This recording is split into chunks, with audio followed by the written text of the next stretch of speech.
और चलिए इस वक्त सीधे रुख करेंगे अमरोहा का, जहां मुख्यमंत्री योगी आदित्यनाथ मौजूद हैं। जिलाध्यक्ष राष्ट्रीय लोकदल श्री मनवीर सिंह चिकारा जी, जिला पंचायत के अध्यक्ष श्री ललित तंवर जी, जिला पंचायत अध्यक्ष हापुड़ श्रीमती रेखा नागर जी, हमारे विधायकगण श्री राजीव तराला जी, श्री महेंद्र सिंह खड़गवंशी जी, हरेंद्र सिंह तेवतिया जी, डॉक्टर हरि सिंह ढिल्लो जी, पूर्व सांसद श्री देवेंद्र नागपाल जी, पूर्व विधायक श्रीमती संगीता चौहान जी, वेंकटेश्वर समूह के चेयरमैन डॉक्टर सुधीर गिरी जी, और आज के इस कार्यक्रम में मंच पर उपस्थित भारतीय जनता पार्टी के सभी पदाधिकारीगण, विभिन्न नगर पालिका और पालिका परिषद के चेयरमैनगण, भारी संख्या में उपस्थित अमरोहा के मेरे सभी प्रबुद्ध बहनों और भाइयों, वासुदेव तीर्थ के रूप में सुविख्यात इस पौराणिक स्थली अमरोहा को मैं कोटि कोटि नमन करते हुए आप सबका हृदय से अभिनंदन करता हूं।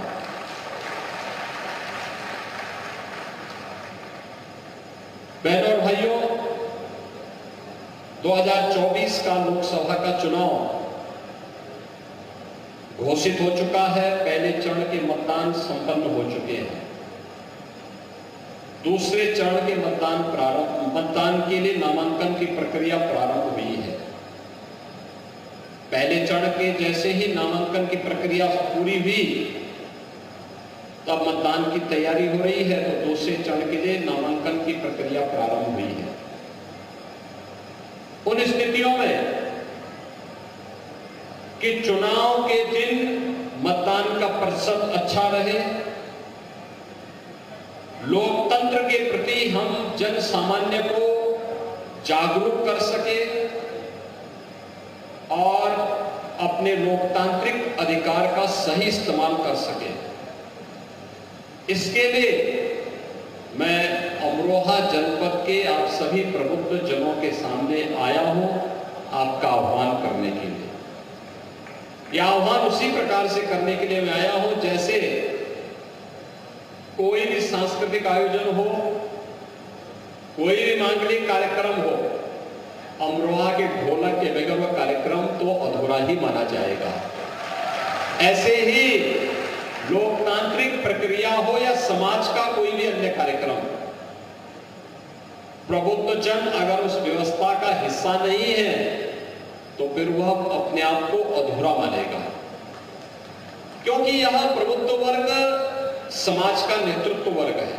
जो मंच पर बैठे हैं यही नेतृत्व नहीं दे रहे हैं, इनका राजनीतिक नेतृत्व है, लेकिन समाज के अलग अलग तबके से कोई अधिवक्ता है, कोई शिक्षक है, कोई चिकित्सक है, कोई प्रगतिशील किसान है, कोई चैम्बर ऑफ इंडस्ट्री से जुड़ा होगा, कोई पेट्रोलियम डीलर एसोसिएशन से जुड़ा होगा, कोई सीए एसोसिएशन से जुड़ा होगा, कोई व्यापार मंडल के साथ जुड़ा होगा।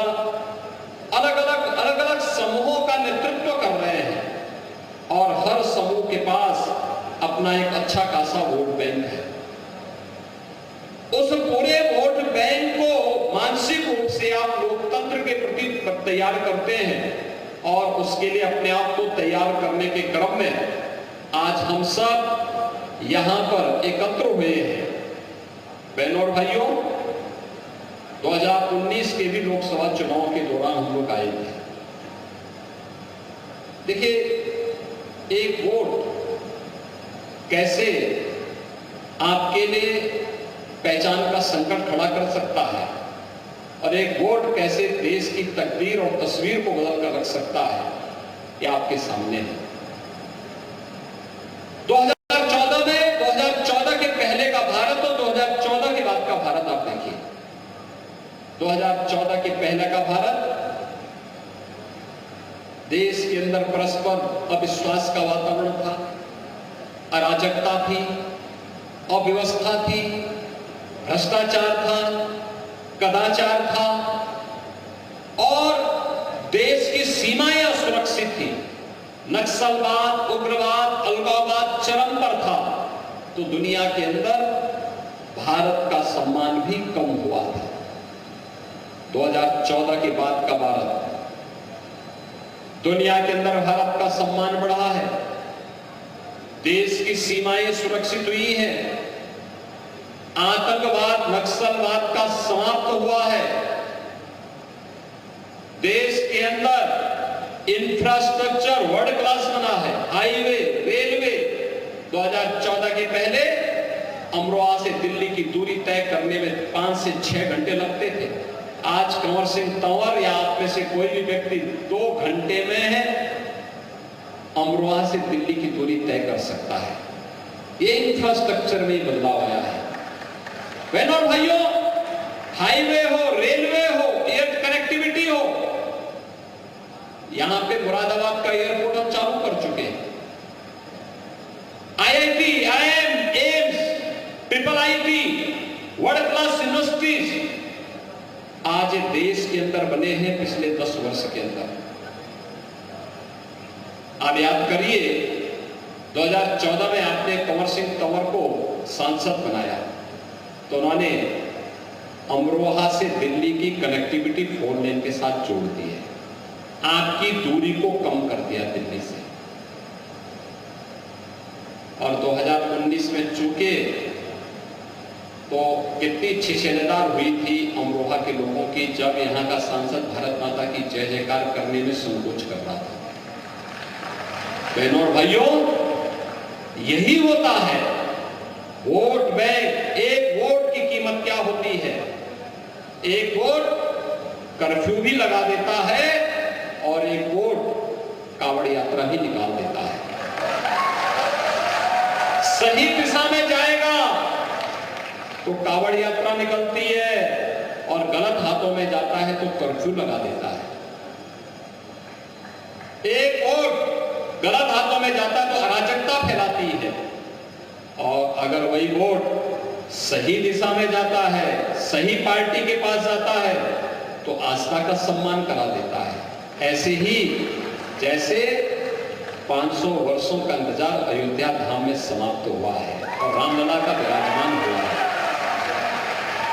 मुझे बताइए, क्या ये काम लोकदल के लोग, सपा के लोग,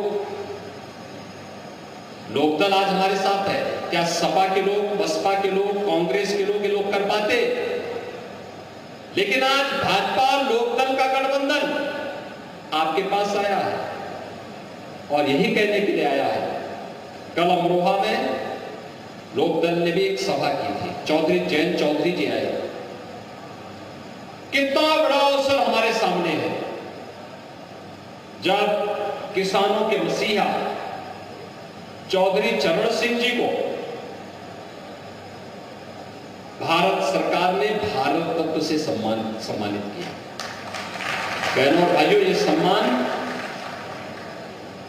केवल चौधरी साहब का नहीं है, हम सब उत्तर प्रदेश वासियों का है, हर अन्नदाता किसान का है।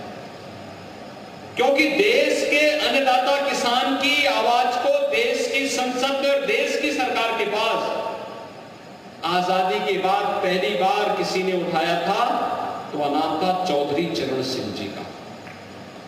उन्होंने उस समय कहा था, भारत के विकास का रास्ता देश के खेत और खलिहानों से होकर के जाता है। अगर अन्नदाता किसान बदहाल होगा तो देश विकास नहीं कर सकता। और बहनों भाइयों, चौधरी साहब के प्रति कृतज्ञता ज्ञापित करने के लिए ही प्रधानमंत्री मोदी जी ने चौधरी साहब को भारत रत्न से सम्मानित किया और चौधरी साहब के सम्मान के साथ हम सब उत्तर प्रदेश वासियों का सम्मान बढ़ गया। इसलिए मैं उत्तर प्रदेश वासियों की ओर से प्रधानमंत्री जी के प्रति आभार व्यक्त करता हूं कि उन्होंने चौधरी साहब को भारत रत्न देकर के किसानों का, अन्नदाता किसानों के साथ साथ प्रदेशवासियों का सम्मान बढ़ाया है। क्योंकि चौधरी साहब उत्तर प्रदेश के मुख्यमंत्री भी थे। यानी एक वोट की कीमत क्या होती है, ये आप इसी से समझ सकते हैं। एक वोट अराजकता भी फैला सकता है, गलत हाथों में जाएगा, और सही हाथों में जाएगा तो विरासत का सम्मान करते हुए देश को उसकी आस्था का सम्मान भी दिला सकता है। अयोध्या में रामलला का दर्शन करने का अवसर हम सबको प्राप्त हो रहा है। इस समय कितनी भव्यता है, और इसीलिए आज मैं आया हूं आपके पास कहने के लिए कि एक वोट नौजवानों के हाथों को आजीविका दे सकती है, एक वोट उसे गलत दिशा में लेकर के अपराध की दुनिया में भी धकेल सकती है। मित्रों, ये सब हमें तय करना होता है। हम अपना वर्तमान और अपना भविष्य कैसा चाहते हैं, किस प्रकार का बनाना चाहते हैं। और मोदी जी ने पिछले 10 वर्ष के अंदर देश को जिस प्रतिबद्धता के साथ चलाया है, जिस मजबूती के साथ चलाया है, उसका परिणाम सर्वविदित है। मोदी जी के द्वारा किए गए कार्य आज देश के अंदर मोदी गारंटी के रूप में पूरे देश के अंदर गूंज रहे हैं। लोग कहते हैं मोदी गारंटी क्या है? मोदी जी की गारंटी 12 करोड़ अन्नदाता किसानों को प्रधानमंत्री किसान सम्मान निधि का लाभ देता है। यही है मोदी गारंटी। 4 करोड़ गरीबों के सिर को ढकने के लिए प्रधानमंत्री आवास योजना मिल जाना, देश के अंदर 80 करोड़ गरीबों को मुफ्त में राशन की सुविधा का प्राप्त हो जाना, 10 करोड़ गरीबों को उज्ज्वला योजना में मुफ्त में रसोई गैस का सिलेंडर मिल जाना, 12 करोड़ परिवारों को यानी 60 करोड़ लोगों को 5 लाख रुपए की स्वास्थ्य बीमा का लाभ मिल जाना, यह है मोदी गारंटी। और मोदी जी इसलिए सफल हुए, सपा बसपा और कांग्रेस इसलिए विफल हुई क्योंकि जब वे सत्ता में आते हैं तो अपने परिवार तक सीमित रह जाते हैं। उनके लिए फैमिली फर्स्ट है, मोदी जी के लिए नेशन फर्स्ट है। और मोदी जी ने कहा कि मेरे लिए तो 140 करोड़ भारतवासी ही मेरा परिवार है, और 140 करोड़ भारतवासियों की सेवा के लिए उन्होंने अपना पूरा जीवन समर्पित किया है। ये लोग सत्ता में आते हैं, सपा बसपा और कांग्रेस के लोग आज सत्ता में आते हैं तो जातिवाद के नाम पे सामाजिक ताने बाने को छिन्न भिन्न करते हैं। और मोदी जी सत्ता में आए तो उन्होंने कहा नहीं, मेरी सरकार हर भारतवासी के लिए, गांव के लिए, गरीब के लिए, किसान के लिए, नौजवान के लिए, महिलाओं के लिए, समाज के हर तबके के लिए कार्य करेगी। और इसके लिए मोदी जी ने नारा दिया, सबका साथ सबका विकास का। कांग्रेस सपा बसपा तुष्टीकरण की नीति पर चल करके आपकी आस्था के साथ खिलवाड़ करती थी, कावड़ यात्रा नहीं निकालने देती थी, पर्व और त्योहार नहीं मनाने देती थी। लेकिन मोदी जी ने कहा नहीं, तुष्टीकरण नहीं, भारत के अंदर संतुष्टि होनी चाहिए। हर नागरिक की संतुष्टि के लिए सरकार को कार्य करना चाहिए। सरकार समस्या नहीं हो सकती, सरकार समाधान का नाम होना चाहिए। और उसी समाधान का रास्ता निकालने के लिए मोदी जी ने जो रास्ते अपनाए, आज उसी का परिणाम है कि भारत दुनिया की अब 5वीं बड़ी अर्थव्यवस्था बन चुका है। और इसीलिए हम लोग आए हैं कि मोदी जी को तीसरा कार्यकाल दीजिए। तीसरे कार्यकाल के पहले 3 वर्ष में भारत दुनिया की तीसरी बड़ी अर्थव्यवस्था बनेगा। तीसरी बड़ी अर्थव्यवस्था बनने का मतलब चारों ओर खुशहाली, हर नौजवान के हाथ को कार्य, हर अन्नदाता किसान के खेत को पानी, हर व्यापारी की सुरक्षा, हर महिला के स्वावलंबन का कार्य, बिना भेदभाव के सिचुएशन के 100% लक्ष्य को प्राप्त करने के लिए आज देश के अंदर एक ही आवाज उठ रही है, और वो आवाज है पूरे देश के अंदर कि बड़े फैसले कर रहे हैं इंतजार, इस बार 400 पार। बड़े फैसले कर रहे इंतजार, इस बार 400 पार करने के लिए अमरोहा भी हमें चाहिए। सहमत है? ये प्रबुद्ध वर्ग सहमत है क्या? आपका आशीर्वाद कंवर सिंह तंवर जी को मिलेगा ना? सभी लोग सहमत हैं? और याद रखना, विकास के कार्यक्रमों को जिस प्रतिबद्धता के साथ आगे बढ़ाया गया है आपके सामने है। आपकी जिम्मेदारी क्या है? आप समाज में नेतृत्व देते हैं अलग अलग तबके को। कोई शिक्षा के क्षेत्र में देता है, कोई चिकित्सा के क्षेत्र में देता है, कोई उद्योग के क्षेत्र में, कोई व्यापार के क्षेत्र में, समाज जीवन के अलग अलग क्षेत्र में। और इसीलिए समाज को मानसिक रूप से तैयार करना कि जाति, मत और मजहब के आधार पर नहीं, हमें देश के लिए सोचना है, हमें आने वाली पीढ़ी के लिए सोचना है, एक विकसित भारत के बारे में सोचना है। और वह कार्य केवल मोदी जी के नेतृत्व में संभव हो सकता है। मोदी जी के नेतृत्व में इस कार्य को करने के लिए और विकसित भारत की परिकल्पना को साकार करने के लिए उत्तर प्रदेश को विकसित बनाना पड़ेगा। विकसित उत्तर प्रदेश के लिए अमरोहा को विकसित करना पड़ेगा। अमरोहा हापुड़ विकसित होगा तो उत्तर प्रदेश विकसित स्वयं हो जाएगा। और विकसित करने के लिए एक जैसी सरकार केंद्र में, राज्य में और अमरोहा में भी उसी प्रकार का संसद होना चाहिए। सहमत है? सहमत है ना? सभी लोग सहमत हैं? कंवर सिंह तंवर के लिए हम लोग सभा करने के लिए आएंगे ही। आज मैं आपका आह्वान करने के लिए आया हूं। यह संदेश घर घर तक आपको पहले पहुंचा देना है। पहुंचाएंगे? हर व्यक्ति को, हर मतदाता को इसके लिए जागरूक करेंगे। 26 अप्रैल को यहां चुनाव है। एक एक मतदाता के घर में जाकर के कमल चुनाव चिन्ह पर चौधरी कंवर सिंह तंवर के लिए भारी बहुमत की अपील करेंगे। लोगों को इसके लिए प्रेरित करेंगे। सभी लोग सहमत है ना?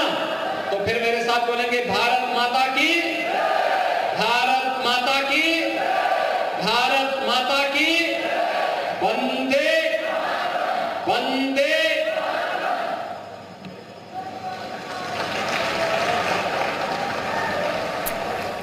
ये तस्वीरें इस वक्त अमरोहा से आप देख रहे हैं। सीएम का संबोधन भी आपने अभी सुना। यहाँ पर जो बीजेपी के प्रत्याशी हैं, यहाँ से उन्हीं के पक्ष में जनता से वोट की अपील करते हुए सीएम योगी, पिछली बार ये सीट बीजेपी के हाथों से निकल गई थी और इस बार कोशिश यही है कि ये सीट बीजेपी के पाले में आए और इसीलिए सीएम योगी धुआंधार प्रचार करते हुए नजर आ रहे हैं। तस्वीरें मंच से इस वक्त आप देख रहे हैं। अमरोहा की तस्वीर इस वक्त आपकी स्क्रीन पर है। इस बार भी बीजेपी ने यहां से सेम प्रत्याशी ही चुनावी मैदान में उतारा है और उन्हीं के लिए जनता से वोट की अपील करते हुए सीएम योगी